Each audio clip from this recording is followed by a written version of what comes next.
Abbiamo giocato molto bene, il secondo tempo la partita è stata tutta nostra, loro hanno avuto il portiere, un grande portiere che ha fatto tante parate, tante palle a noi non sono entrate e quello è il risultato, ecco.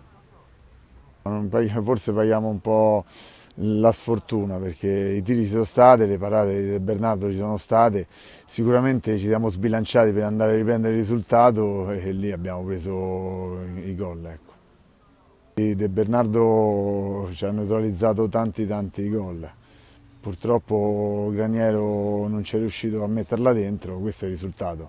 Però la squadra merita, sicuramente speriamo di incontrarli in finale in Coppa Italia e vedremo.